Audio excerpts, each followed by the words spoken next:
1960년대 20여 개 미국 마피아 패밀리의 범죄 수익은 연간 70억 달러를 넘어섰으며 이는 당시 미국 10대 대기업의 수익을 합친 것과 거의 비슷하다. 현재 한화, 우리 돈으로 환산해 보면 90조. 90조요? 90조. 정말 어마어마합니다.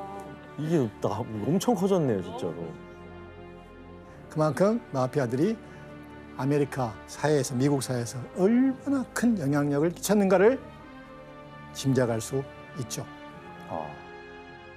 미국 사회에서 마피아의 영향력이 점점 커지고 가고 있을 그때 거대한 범죄 조직이라는 것을 각인시키는 유명한 사건이 발생합니다. 때는 1957년 11월 14일 뉴욕주의 애팔레이키라는 조그마한 마을의 한 저택에서 마피아 위원회 모임이 소집이 됩니다. 이날 모인 마피아 수가 무려 100명이 넘었습니다. 근데 이들은 왜 한자리에 모였을까요? 가장 중요한 것은 이 미국이 1957년에 연방 마약법이 통과돼서 이제 마피아들은 긴장할 수밖에 없었습니다.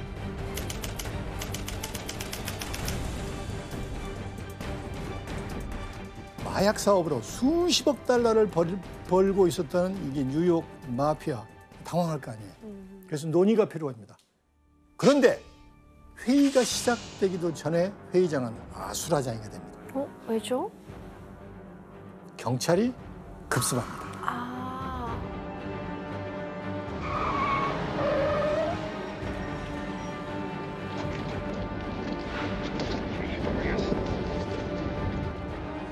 그걸 어떻게 한 거예요? 그게 시골 그 촌에 있는데 그런데 경찰이 이렇게 우연히 이렇게 가다 보니까 진짜 좋은 거, 비싼 차만 이렇게 모여 있는 거예요. 그래서 또 거기다 번호판까지 봤는데 번호판도 뉴욕에서만 온 번호판이 아니에요. 너무 뭔가 이상하잖아요, 그렇죠? 왜 이 사람들이 모였지? 그러니까 그런 설이 있고 또 다른 설은 또 마피아에서 또 팁을 경찰한테 이렇게 흘렸다는 그런 설도 있습니다. 어떤 게 진짜인지 모르지만은 그것 때문에 경찰이 벌써 가가지고 허탁이 난 거죠. 예, 어떻든 62명이 체포됩니다. 어마어마하죠? 그거 엄청난 건데요?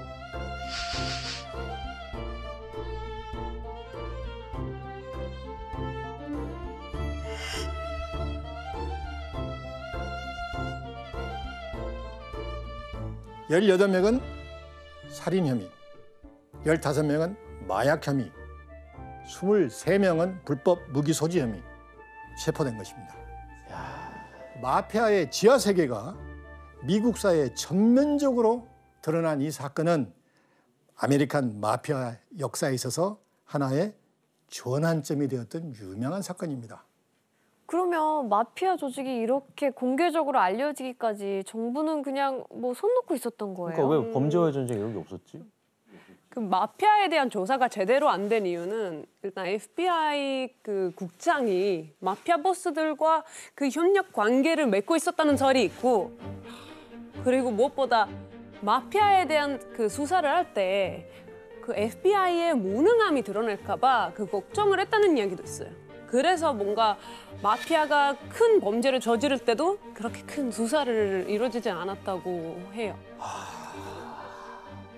저도 사실 그 썰 중에 어떤 게 가장 정확하냐는 알 수가 없죠. 그러나 제가 역사적인 배경을 놓고 보면 마지막 부분이 설득력이 있습니다. 그리고 당시 미국 내 공산주의자들 척결하기 위해서 FBI가 올인한 거예요. 소련 냉전 시대였습니다. 근데 결과적으로 인원과 자원이 없었던 거예요. 그런데 1957년 이 애팔레이킨 뉴욕주의 이 사건을 통해서 그동안 마피아 범죄에 대해서 방관해왔던 FBI는 이제 더 이상 마피아의 존재와 영향력을 부정할 수 없게 돼요. 그래서 마피아 범죄 조직을 미국의 심각한 사회 문제로 인지하고 1960년대가 되면서 마피아를 공공의 적으로 규정합니다. 그리고 미국 전역에 마피아 보수 한 명 한 명에 대한 이 추적 조사를 시작하는데 당시 FBI가 정리한 자료를 한번 보겠습니다. 제일 왼쪽 보면 라 코사 노스트라 1963년 FBI 정보라고 나오죠. 미국 전역에서 마피아의 보스들과 함께 지역을 표시한 차트입니다. 더 이상 마피아를 두고 볼 수만은 없었잖아요. 그래서 마피아 조직을 무너뜨릴 목적으로 리코 법을 제정합니다.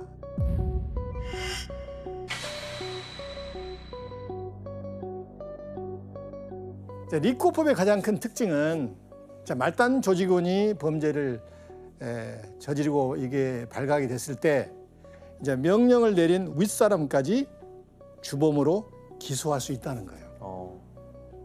리코법으로 개별 범죄를 조직단으로 묶어서 기소할 수 있게 되는 것입니다. 그러니까 뒤에서 조종하고 있는 큰 손까지 다 잡을 수 있는 거네요. 예. 그래서 FBI 최종 목적은 뉴욕 5대 마피아를 잡아들이는 거예요. FBI가 척결하고자 했던 80년대 뉴욕 5대 마피아입니다. 그래서 어떤 수를 써서라도 조직원과 보수 간에 뭐예요? 명령과 지시가 오갔던 것을 물증을 찾아야 됩니다. 그래서 뭘 했겠어요? 도청. 자동차, 그들이 자주 가는 레스토랑에서 도청을 하기 시작합니다. 과연 FBI의 도청은 수사에 도움이 됐을까요? 됐을 것 같은데 충분히. 운이 좋게도 FBI가 도청을 시작하고 얼마 지나지 않아 마피아 패밀리의 숨겨진 어마어마한 비즈니스를 듣게 돼요.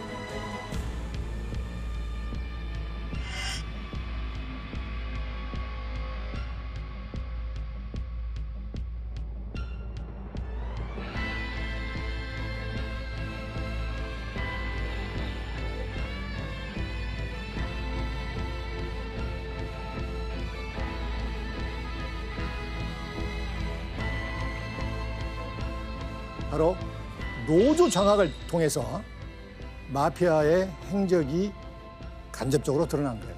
이게 마피아가 노조를 장악한 게 뭐 어떤 부분에서 가장 큰 문제였던 거예요? 노동조합을 이제 장악하면 돈을 많이 벌 수 있다는 거를 알게 됐고, 특히 예를 들자면 항구, 그 뉴욕 항구에서 물류가 많이 들어오잖아요. 그래서 그 항구에서 일하는 사람들이 이제 일을 못하게 그 파업을 시킨 거예요. 그래서 물류 회사들한테 돈을 내놓지 않으면은 우리는 계속 일을 못하게 할 거예요. 그런 식으로 얘기를 해서 그런 식으로 돈을 많이 벌었어요. 그 노조의 회장이 나중에 뭐 마피아 조직원이 되기도 하고 뭐 그랬어요. 한통속이 있네 그냥. 그래도 이것 가지고는 보스를 잡아들이고 형량을 높게 주기에는 약간 부족합니다. 이렇게 마피아 보스들을 엮을 수 있는 이 결정적인 증거를 찾으러 가죠. 그런데 때마침 마피아 척결을 다짐한 한 인물이 등장하는데 바로 루돌프 줄리아니 검사입니다. 이 사람이 검사 재직 시절에 총 4,000개 이상의 유죄 판결을 받아냈던 마피아 킬러였습니다. 예, 뉴욕에서 뭐 마약, 폭력, 뭐 성매매, 뭐 다 마피아 범죄 그런 관련된 거를 다 검사를 해가지고 감옥에 보내줬던 유명한 사람입니다. 거기다가 또 나중에는 뉴욕 시장 됐어요. 예, 메이어 줄리아니. 네, 엄청 유명해요. 줄리아니 검사는 사실 마피아를 극도로 싫어했습니다. 거기에는 마피아의 악연이 있었죠. 줄리아니는 브루클린에서 태어났지만 부모님이 이탈리아계입니다. 진짜 반갑다. 너무 반갑네요.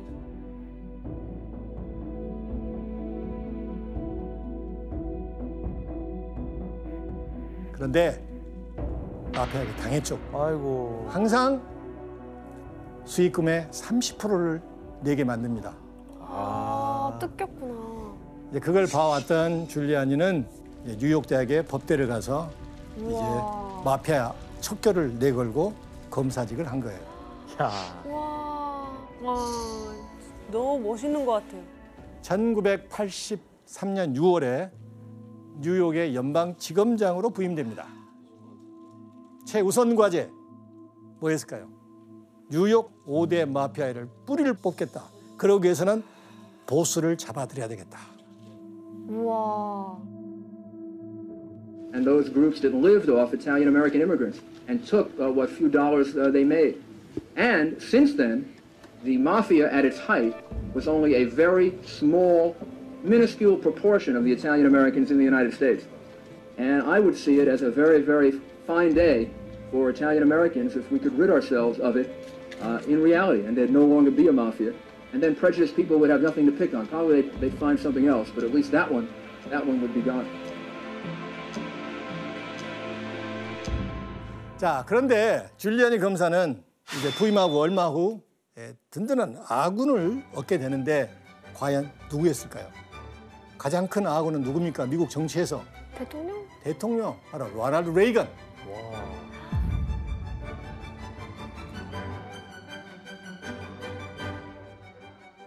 드디어 좀 제대로 한번 뿌리 뽑아보나?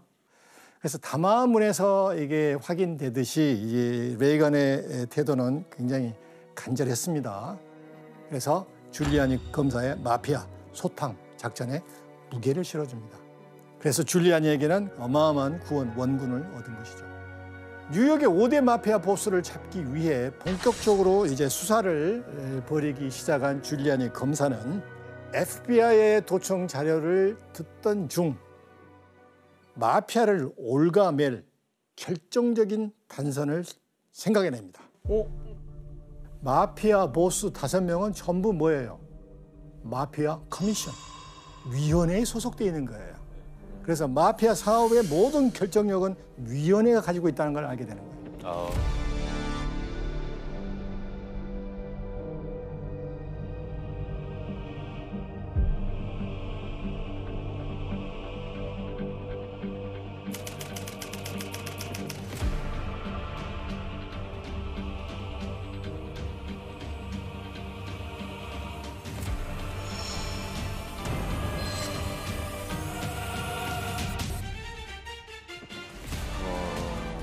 대박이야.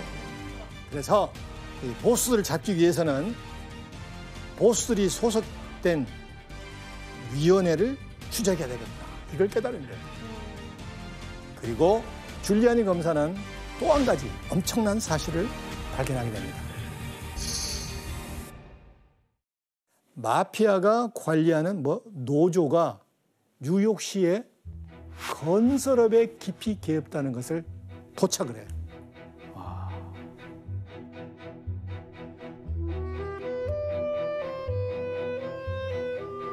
마피아들은 이미 장악한 노동조합을 통해서 건설 현장의 공사를 진행할 수도 있고 멈출 수도 있고, 예를 들어 마피아 보스가 시공업자가 마음에 안 들어요. 그러면 건설 노조 소속인 시멘트 트럭 운전사에게 지시를 내립니다. 어떤 지시였을까요? 작업 중단. 시멘트의 특성상 작업이 멈추면은 나머지 시멘트는 다 버려야 되잖아요. 그러니까요. 모조리 버려야 됩니다. 어마어마한 손실이 나는 거예요. 대견하지 못합니다. 뉴욕의 5대 마피아는 이런 식으로 건설 사업을 독점해 나갑니다. 이들의 행포는 점점 심각해졌는데 급기야 뉴욕에서 200만 달러 이상의 시멘트 공사는 마피아가 선정한 8개 회사만이 입찰에 참여할 수 있었습니다. 이 회사들을 가리켜 콘크리트 클럽이라고 불렀습니다. 이 콘크리트 클럽에 가입한 8개 회사는 마피아로부터 입찰에 참여할 수 있는 특권을 받고 그 대가로 5대 마피아에게 계약금의 2%를 상납을 한 거예요. 이는 미국 법상 갈취에 해당하는 중범죄입니다. 갈취 정도면 마피아 위원회 전체를 검거할 정도 아닌가요? 네, 이 정도면 이제 검거를 할 수 있지만은 미국의 사법 체계는 배심원이 중요하죠. 배심원은 민간인들이잖아요. 네. 그래서 배심원들의 마음은 흘릴 수 있는, 야, 이 마피아들 정말 악질이구나. 그래서 강력한 한 방이 필요하답니다. 뭐 살인 교사 살인 이런 사건 바로 그것입니다. 예. 어떻게 찾죠? 자, 수많은 사건들을 파헤친 끝에 드디어 위원회가 살인 사건의 배후라는 확신할 만한 사건이 수면 위로 떠오릅니다. 한때 미국을 떠들썩하게 했던 갈란테 살인 사건입니다. 이 사건은 과거에 일어났던 미제 사건입니다.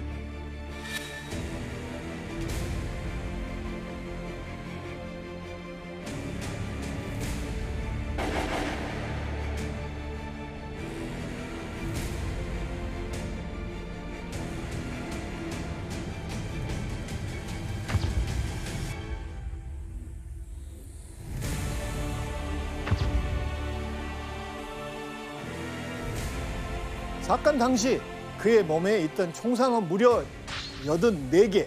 와. 왜 마피아가 죽였을까요? 4명의 다른 마피아 보스를 따돌리고 마약거리에서 얻은 사업을 독식하려고 했던 거예요. 자, 수사를 통해서 그를 죽였을 용의자를 찾아냈지만 지문이 불일치하는 바람에 미제 사건으로 남게 돼요. 그런데 이 사건의 진범이 드디어 5년 만에 5년이 지나서야 잡히게 된 것입니다. 앤토니 브루노죠. 자, 미제로 남을 뻔했던 이 갈란테 사건이 풀린 이유는 이게 경찰이 이 브루노의 지문을 확보하고 있었는데 근데 가만히 보니까 이게 손가락 지문이 아니고 손바닥 지문이었어요. 그래서 브루노를 수소문해서 어떻게든지 손바닥 지문을 채취하고 맞춰보니까 일치되는 거예요. 지문이 맞아 떨어집니다. 이게 근데 살인 교사를 위원회가 했다라는 직접적인 증거가 없지 않았나요? 아니 그 지문이 나왔는데? 그래도 그때 살인 사건이 일어났던 날 입수했던 한 클럽의 녹화 테이프에서 수상한 점을 발견합니다. 갈란테가 살해되고 30분 후에 범인과 용의자가 몇몇 사람들이 한 클럽에 나타나서 활기차게 웃고 껴안고 그중에 또 마피아 5대 마피아 보스 중에 한 명이 포함이 됐습니다. 그래서 FBI는 이게 범행 이후에 축하하는 자리구나. 그래서 위원회가 살인을 조사했다고 정황상 증거로 이것을 내놓게 되는 거예요. 드디어 1985년 2월 25일 리코법에 따라 마피아 보스와 언더보스 9명이 기소됩니다.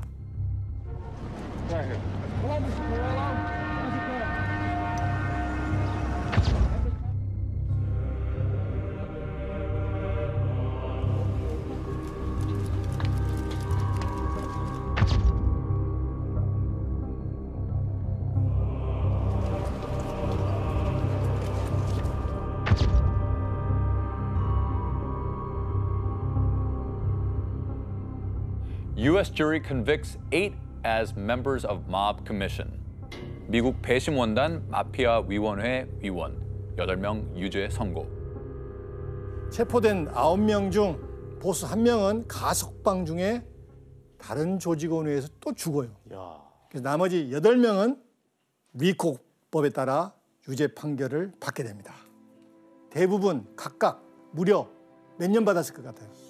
아니 왠지 서양은 막 때리더라고요 이거를 막 200년 이렇게 때릴 것 같은데 100년 이상을 받게 됩니다. 그죠 잘하네요. 정말 이로써 줄리아니 검사의 표적이었던 5대 마피아가 모두 정리된 것입니다.